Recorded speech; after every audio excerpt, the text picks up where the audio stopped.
Darles la bienvenida a este edificio quirúrgico en el cual tenemos absolutamente todos los profesionales del hospital puestas las esperanzas de un mejor funcionamiento y de poder, digamos, desarrollar profesionalmente todo el trabajo que queremos después dedicar y dar a nuestros pacientes.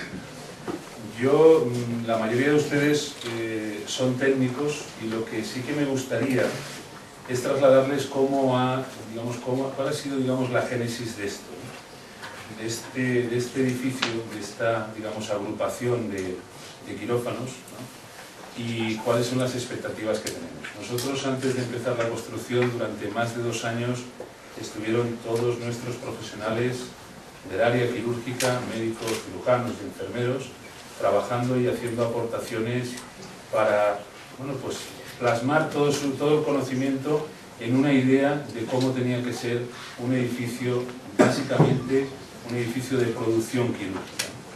Gracias a todos ellos, y yo quiero recordar en este momento también especialmente al director que llevaba en aquellos momentos todo el proceso de lo quirúrgico, que era el doctor Moreno, José Moreno. Yo creo que es importante la contribución que todos tuvieron, y todos tuvieron una contribución en trasladar el conocimiento para que después unos señores que entienden más de cómo diseñar y cómo organizar espacialmente esto, pues lo hicieran de una manera magnífica, ¿no?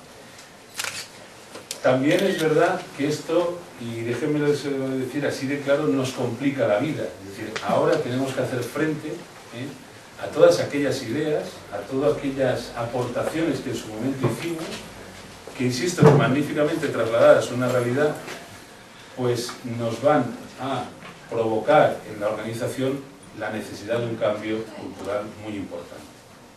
Este edificio, con su funcionalidad, con sus instalaciones, obligan a todos los profesionales del hospital a tener un cambio cultural en todos los sentidos de lo que es la actividad quirúrgica, tal y como la conocemos nosotros actualmente.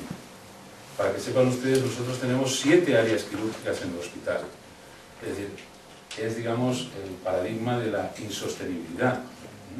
Así se diseñó hace más de 100 años y así se construyó.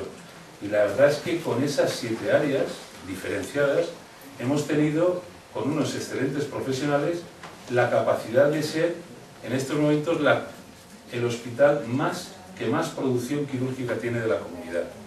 Pues imagínense, en 7 áreas, disgregados por el hospital, si estos profesionales en su momento hubieran tenido lo que van a tener ahora todos aquí, es decir, integrados y con una funcionalidad increíble. Con lo cual vamos a conseguir efectivamente que profesionales, nuestros profesionales, trabajen en mejores condiciones, más funcionalidad, más seguridad, con un valor muy importante que atesoran todos ellos, que es la humanidad con la que reciben a los pacientes, que día a día hacen de ellos, pues, el gran activo de este hospital, pues junto a todas estas instalaciones pues puedan aportar también a los pacientes con modernidad todos esos cuidados y todas esas atenciones que diariamente prestan. Por lo tanto, estamos encantados, y además más encantados si cabe por una razón, porque está previsto acabar el edificio en junio, y nosotros pues invertiremos 5 o 6 meses más de equipamiento y de adecuaciones, con lo cual la idea es que en el año 2012, es decir, cuando cumplimos 500 años de hospital, pues podamos inaugurar esto que va a significar la proyección del futuro del hospital. Me imagino que muchos de los que están aquí presentes, profesionales eméritos, que trabajaron tanto en este hospital como en el anterior hospital, de la calle Guillén de Castro, pues cuando ven esto se quedan pensando, bueno, pues mira que hemos evolucionado, mira dónde estamos, ¿no? Y la verdad es que, bueno, también les podemos ceder el que vengan aquí a disfrutar también, a ver y a compartir con nosotros este progreso que va a significar para el hospital. Muchísimas gracias.